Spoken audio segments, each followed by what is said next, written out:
Patriots are set to close out their 2024 season here at Gillette Stadium by facing the Buffalo Bills. And guys, the Buffalo Bills have locked up the second overall seed in the AFC. Not a lot to play for. Patriots, on the other hand, though, with a loss, will secure the first overall pick.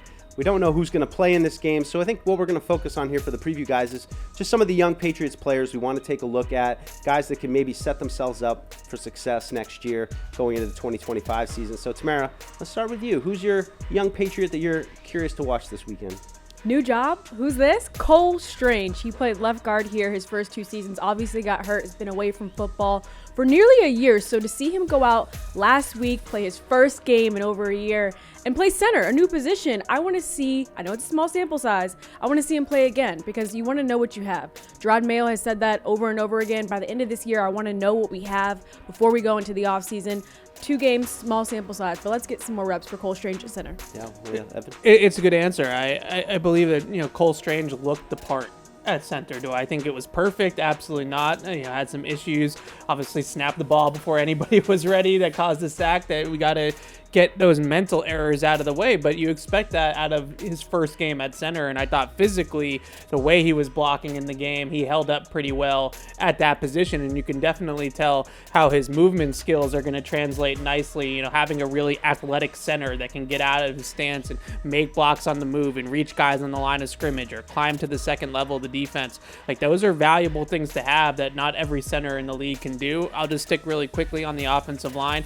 Caden Wallace, hopefully, at right tackle on Sunday. All due respect to Trey Jacobs. He's a 3rd-round pick. He's healthy. It's time to see what he can do out there. You're not going to change your entire offseason plan because he has a good game in Week 18, but I'd still like to see what Caden Wallace can do in more than 14 snaps in garbage time on Sunday. You guys mentioned 2 players along the offensive line getting new action along the offensive line, but I'm going to also just throw Layden Robinson in there. He's getting some game action here down the end of the season at left guard. I think it's a huge question heading into next offseason. Are the tackles the biggest needs? Do you have any needs on the inside? They've drafted a lot of these interior players, so hoping that Layden Robinson settles in with another game here at the end. But flip over to the defensive side of the ball, and guys, I think I'd like to just start with the cornerback position, where we saw Christian Gonzalez go out with a concussion, unfortunately, last week. At this point, don't know if he's going to play. Maybe the best decision not to play him, but it gave an opportunity. Alex Austin getting in there. I mean, he had a solid end to last season, getting a little bit more action here towards the end of this season as well. Maybe trying to make his case, Tamara, for next year and having a roster spot.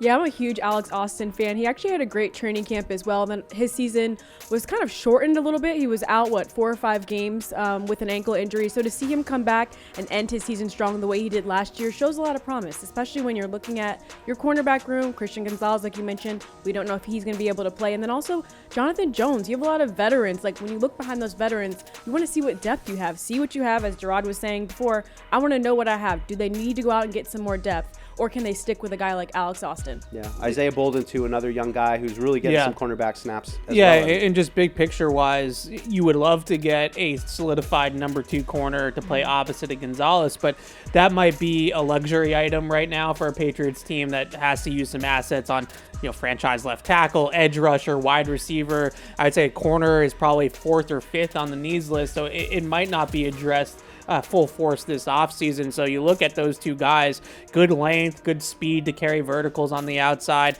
They have the traits to be able to play outside corner, and then maybe you can pair them with Gonzalez, Marcus Jones, Jonathan Jones moving forward in the slot. Another DB that I'll just look at on Sunday a little bit is Marte Mapu, who I think has been much better since he came back from that, let's call it timeout or whatever you want to call it. Just was inactive for a while there with this coaching staff, but I really feel like he's sharpened up mentally since he's returned, been in the right places, been competitive in coverage, had a really good man coverage pass breakup in Buffalo a couple weeks ago, almost picked that one off too. So much more mentally locked in, and you don't see those busts or situations where he's pulled out of spots and things like that and manipulated out of the defense as much since he's returned from the lineup. So you look at Jabril Peppers' future, we're a little uncertain there. Kyle Duggar didn't have the year that we were all expecting, so maybe Marte Mapu as that hybrid safety can be a player for them moving forward. Well, last topic, guys, it's the big one, quarterback. As we sit here, shooting this, not sure Drake Maye going to start. I mean,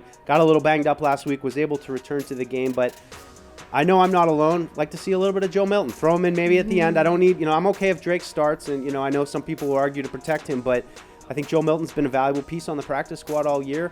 Give him a little, throw him a little bone here at the end of the year and see maybe what you have. You talk about, building up depth. Is he a backup quarterback? Can you rely on him next year? Love to see him get a little bit of action. What are your thoughts, Tamara, on Joe Milton? I know you're a fan of his. I'm a huge Joe Milton fan, and I will just go ahead and say it's not Bazooka Joe, it's Rocket Joe, because there is no limit to how far a rocket can go. And I want to see if he can play, because Jacoby Brissett, he might not be here next year. So do you want to go out and sign another backup quarterback, or can you just use Joe Milton, who you drafted last season, and have him be a backup for Drake Maye? Why not? And I think this season, he's shown a few times he's had the black jersey, signaling he has been the practice player of the week. He's gotten that black jersey a few times. He's helped his team prepare for mini games. So why not get him out there and see what he's got? All right, well, that's going to do it for our season previews here for 2024. But don't worry, we're going to be back all spring covering you guys for the draft, free agency, huge offseason for the Patriots. And we'll find out next week if they're going to be picking first overall.